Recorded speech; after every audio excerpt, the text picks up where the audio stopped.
Welcome everyone, and good morning, good afternoon, good evening, depending on where you are. When we first spoke a couple of days ago, we discovered that we share a deep passion for innovation, of course, but also we are both practitioners of the 6 I's of innovation, which you might have heard about earlier in this conference, which is something developed by Natalie Turner. And we share a very deep passion for the beautiful, beautiful country that is Sri Lanka. Senela, over to you, and I am very much looking forward to your presentation. Thank you so very much for that introduction, my lovely Bettina. I have for all of you a quick slide deck that I prepared. It's a very focused conversation today because I have a strict time box to adhere to. And so warm welcome to this session, everybody. Here it is. So just to, so today what I want to do is really within this time and space, hold this space in a powerful way where you can really connect, not just with my words, but with the vision, with my heart, and with my purpose. And let's get on a journey together. And as we go along, feel free to grab your notepad, feel free to write down notes. And remember, you can always cycle back to me and connect with me even after this session if you want to continue the conversations further. I'm absolutely passionate about the conversations around leadership. Today is specifically around bringing out the leader in myself. You know, throughout this fantastic conference, it's been about, the structures, the systems, the matrix, all of that. I want to talk to you about you. I want to do a check-in on leadership to do with you because governance is leadership as well. And leadership plays such a vital role when we talk about innovation.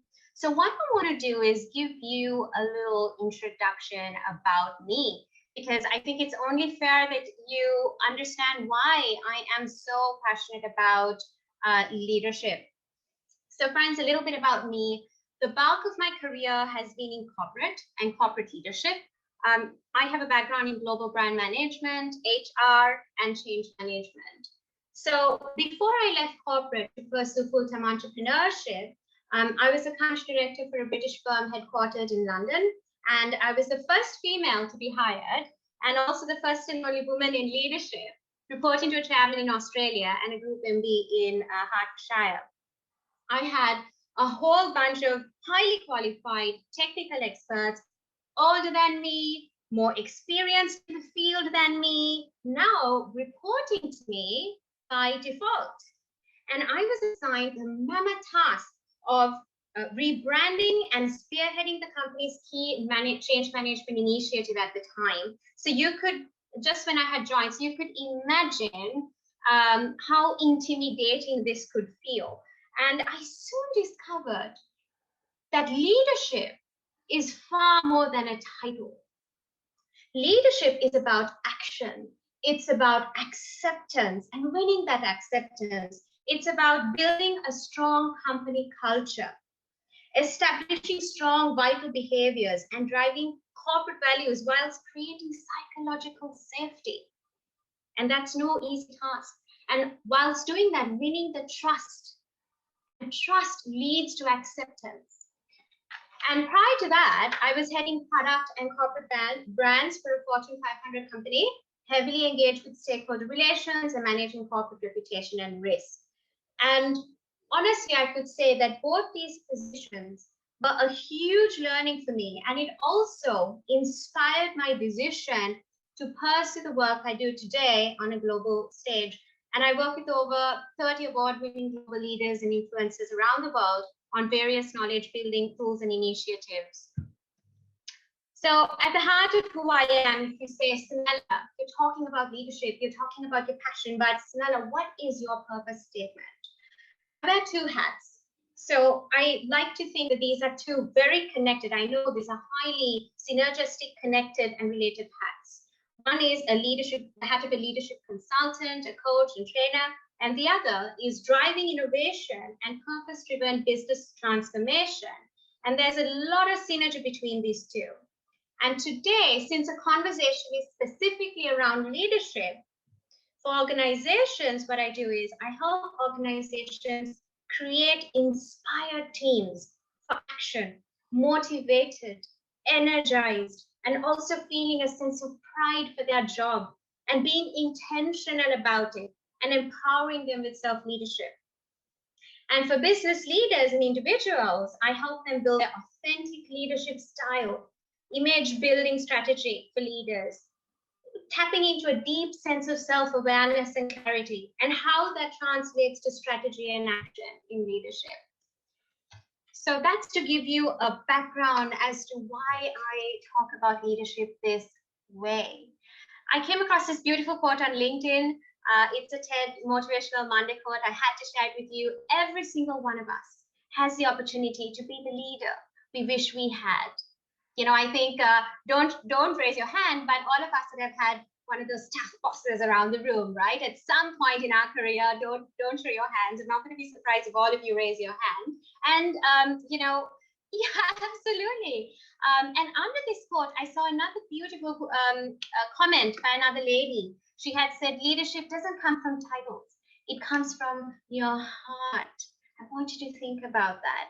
I want you to think about that. And three other things that I want to share is leadership is a combination of heart and mind. You can't lead with one and not the other, right? And I want to add on to that. Leadership is more than having courage. You need to make tough decisions and quickly, but it's also about having influence, right? So for any of you in the room right now, you don't have a leadership title per se, but you have influence. And you can start right now. And the marketplace is energy. Make yours felt. So that is why, friends, we are here today to talk about this. I love that I'm speaking to a specialist audience from around the world at this Berlin Innovation Conference. And we all would agree that the key to success yesterday is a recipe for disaster today. We have to reinvent. We need to stay relevant. We need to do our R&D. So coining to that, as a transformational coach, something I advocate is if you want to talk about your future, let's first talk about where you are right now. Let's understand how far you've arrived. And let's talk about how you feel about that. And then we talk about how far you want to go. So what I'd like to do is take into stock that the past 2 years, gosh, have been challenging, isn't it? So we talk about leadership, let's not forget, how have we been surviving? How have we been reinventing? How have we been performing during COVID?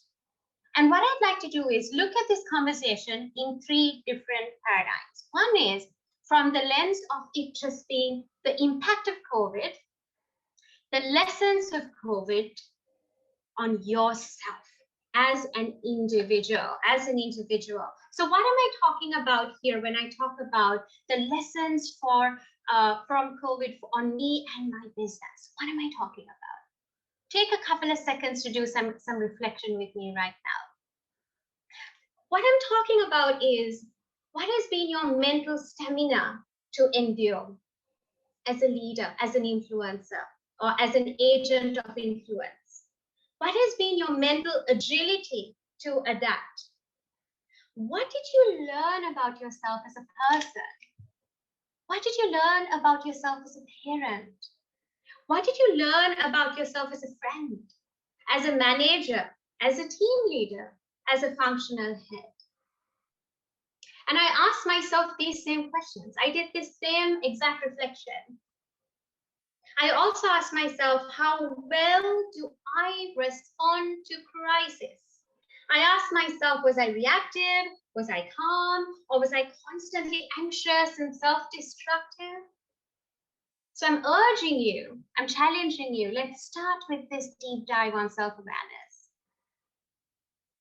And the next lens I want us to go through, what has been the impact on the team? I want us to look at that. What do I mean by this? How did the team respond? How did the team support? Whether it's an export business or whether it's banking, I speak to my clients and I get the same thing.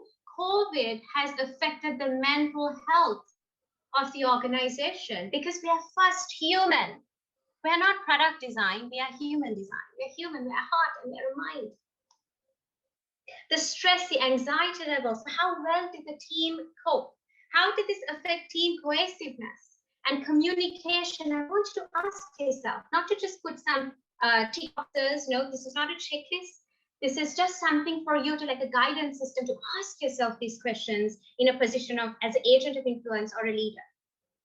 And which team members, check this out. I asked myself this. I said, hey, looking at the global team I run, which of the team members emerged consciously or unconsciously as champions or more assertive and more collaborative than usual? Have you asked yourself that question? And finally, let's analyze what has been the impact on our business. So these are the three lenses I want us to go through some clarity perspective on, some introspection with. Here I'm talking about the culture, the impact of COVID on purpose. Did I have to repurpose my business? Did you have to repurpose what values got reinforced during the pandemic? What are those critical behaviors in the company that's going to actually help to sustain and grow a business pre-COVID and a business during COVID, and how they're going to come out? So these three markers are going to be very useful from the lens of leadership, from the lens of sustaining, from the lens of composure, from the lens of walking through and navigating your course. And what I did was I came to a point of, questioning. The first reaction for me when COVID happened in 2019, I believe it was March, when we first discovered the case in Sri Lanka, I went into a state of shock. And after, Bettina, a few weeks, I went into a state of questioning. And friends, there's something powerful about questioning. And I'll tell you the questions that I came up with. The first question I asked myself was this: Senela, what are you learning from this? Or what are you forced to unlearn? What are you forced to relearn? What are you learning? What is this trying to tell you? Then I asked myself, Senela, how can I do better? Senela, how can I do better? I asked myself this: how can I do better? Then I asked myself, Senela, what am I not doing that I don't even see? What's my blind spot? Who can help me? Powerful question. And finally, I asked myself, Senela, what am I doing that I don't even know? Wow. What am I doing that I don't even know? I went into a state from shock to questioning. And I've noticed, ladies and gentlemen, whenever I hit rock bottom in my life at some stage of my life, or massive frustration, I go into a momentum and then I go into massive questioning. And the minute I have impact and I'm going to slow, I do questioning and then I pivot. Impact, questioning, pivot. Impact, questioning, pivot. It's not about being trial proof, it's about being trial ready as well. It's not enough to say I'm trial proof. You have to be trial ready. So this questioning process was very helpful, and I would like to urge you also to have a thought about it. Now here, I have a lovely slide here. I love the ocean. I love to imagine I'm on a sailboat and cruising. How many of us want to travel? Bettina and I had a lovely chat about travels and a time here. And yes, exactly. And I am such a travel person. I love the ocean. I'm like a fish. I think that's my power sign. So what I want to do is, in this slide, I'm just going to illustrate you. I want you to take a sit back and think, if your life is an ocean and you are the captain of your ship, how are you navigating this course? And imagine the name of your ship is called leadership. What a fun. The name of your ship is called leadership. There was a quote given by one of my friends, and she said, what makes the ship or boat sink is not the water that surrounds it, it's the water that gets inside of it. So what I want to urge you to think about is, what are those type of unique leadership attributes we need now during this time with COVID, especially in times such as now? The first thing is our ability to navigate and lead through more ambiguity and uncertain times. I've just used random sea underwater icons here. The second one, as a leader, the ability to lead teams on a remote basis and to foster strong intra-organizational collaboration. And it's not just enough to think of the hard systems, also the soft skills and the soft systems go with that. Then the ability to adapt to technological innovation. It's happening radically. Adoption of change interventions. I put an octopus there for you. And ability to lead through influence, not title. And finally, ability to lead faster. So there's a hard side and the soft side, but what I want to talk about in my next slide is the soft side, the human side, the hard work. And you also need to feel inspired to inspire others. That's really my notion here. It's not just about perfecting product and process. It's about how you approach the person, the people. And the cheerleader and your biggest fan is you. So in leadership, it's a lonely journey. We all know that. The higher we climb, it can get rather lonely. How often do we cheer ourselves up? I want to quickly pull out a statistic for you about uninspired leaders, leaders who are uninspiring in how they advocate leadership and their values. So you can see the statistics speak for themselves. Quite startling. Some of us already know this data. In order to inspire others, you need to feel inspired. I want to remind you that. And how can I be an inspirational leader, you might ask? Who is this inspirational leader?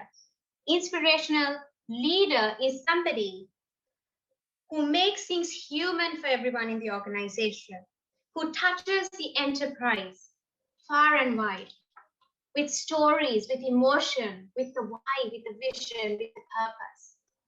And another, creating a cohesive culture. We talk about diversity and inclusion. That's cohesiveness as well. That sense of ownership. Yes, I want to follow you. Yes, I choose you as my leader. You don't just get to choose me, I choose you.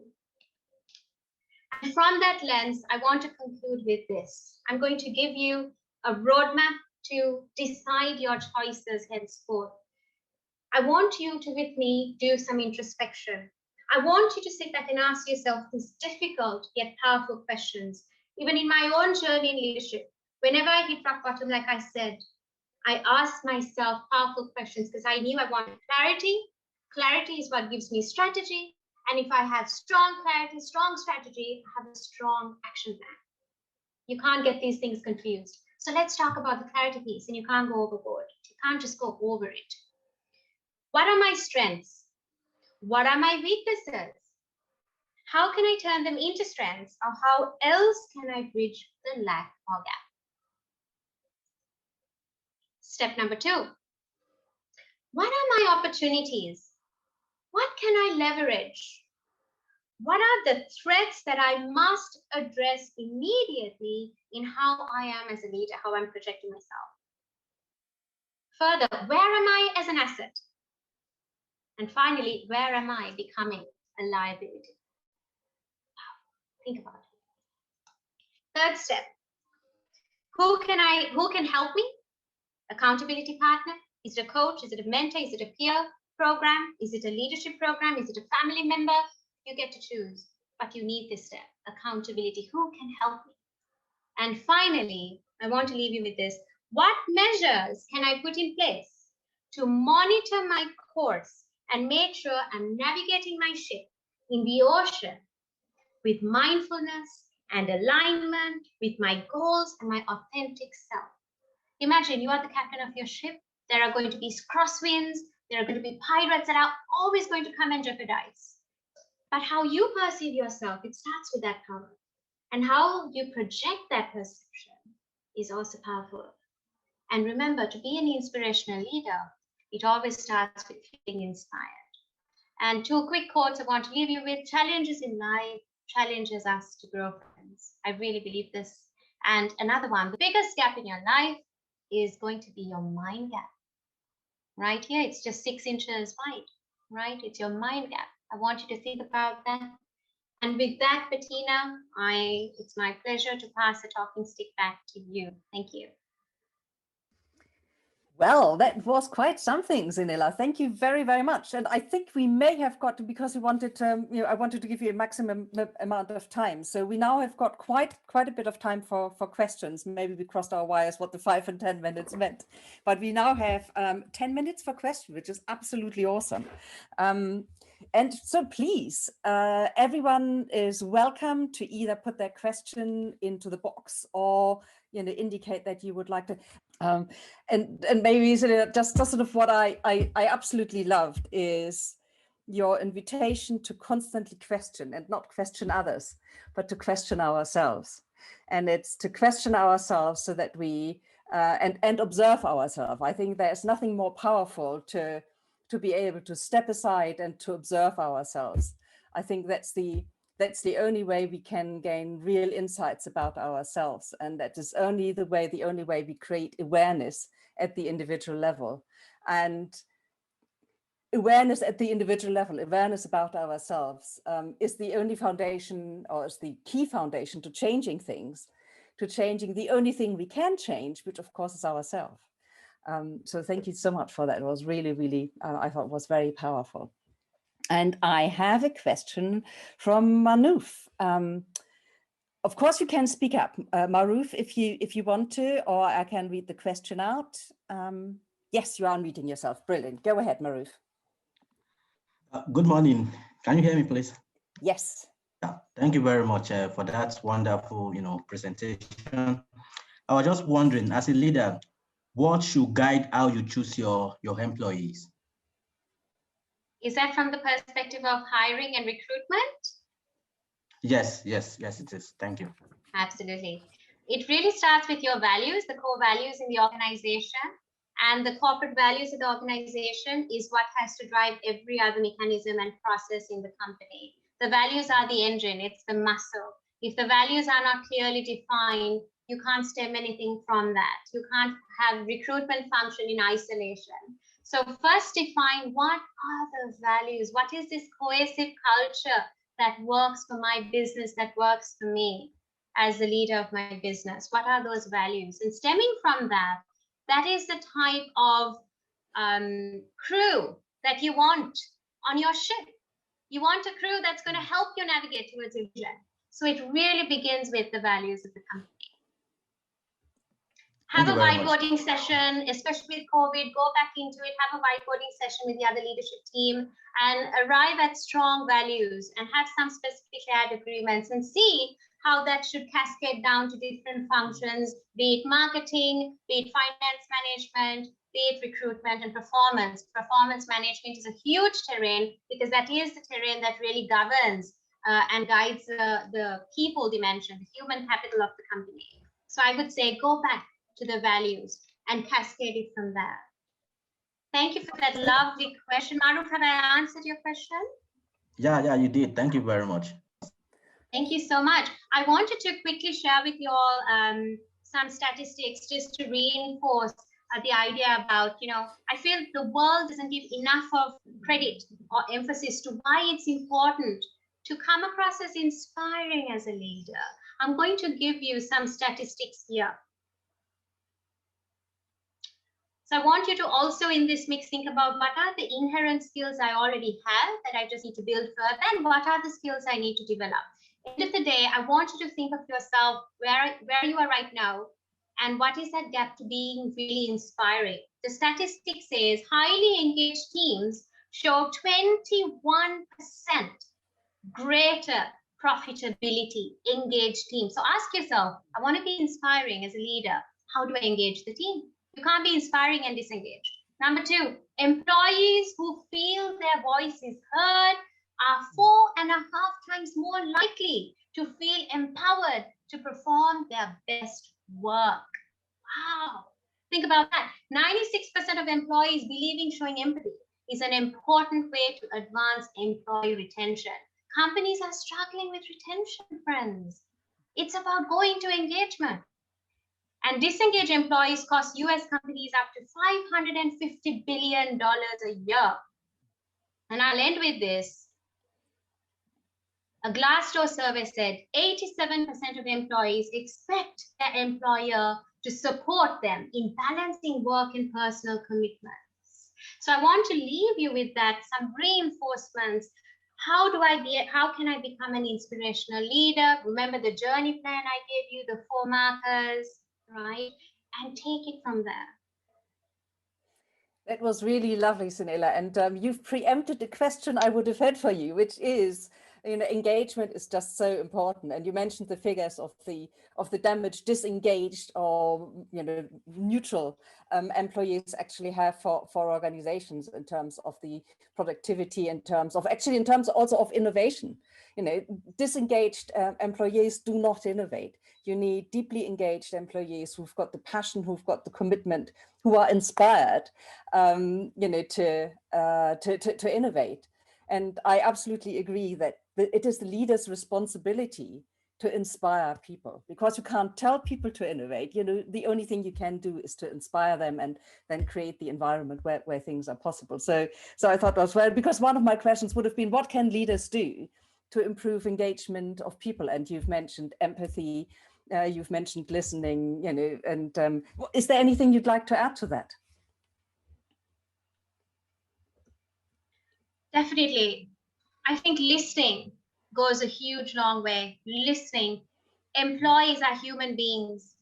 They don't just want to hear you speak, they want to be heard. That is what it means, building a cohesive culture where you really help people take ownership, want to follow you. So listening is definitely one of them. Number two, I would say empathy. Have empathy. And it's not sympathy. Empathy is different to sympathy. It's not about showing sympathy. Have empathy for that. And also, I think leadership is really about holding that space of influence, but making the people feel connected to you, that connectedness. And something I do is I go into the extent of even body language. Your intention could be one thing, but how you project yourself like this, or you're not even making eye contact, or you're speaking to another director in the room and ignoring the person who you already given time to speak to you. So those little nuances go a long way. So body language, how you come across, your projection, empathy, and listening skills are so valuable. And aligned autonomy. What do you mean by that? Identify people. What I mean by that is you want to raise people up. And what aligned autonomy does is you empower teams, you decentralize power across clusters in the organization, and you say, I give you this power to show and raise yourself up. You're not controlling, you are empowering. It's a very interesting phenomena that we talk about aligned autonomy, because you're decentralizing leadership power so that people are allowed to make decisions, allowed to make mistakes. You allow people to make mistakes. And then you promote and encourage real empowerment inside the culture. Not Wonderful. do as I do or do as I say. Yes. Let's do it together. Yeah, I think that's this empowering others and enabling them to pick up that power. If you empower people and they haven't got the skill set, then of course that's a recipe for disaster. So it is absolutely empowering them and making sure they've got the skill set to embrace that power. Well, it's been. We might be able to squeeze a very brief last question in, and we've got a couple of seconds left. Anyone? Well, then I have got 6 seconds to thank you, Senela, for your wonderful insights and presentation. And I think you've all given us some food for thought on how we all can improve our own leadership, not least of ourselves. So thank you so much for this. Absolutely wonderful. And I hope to see you in some of the other sessions coming up soon. So thank you very much. Looking forward to it. Thank you, everybody. Bye, everyone. Bye. Bye-bye.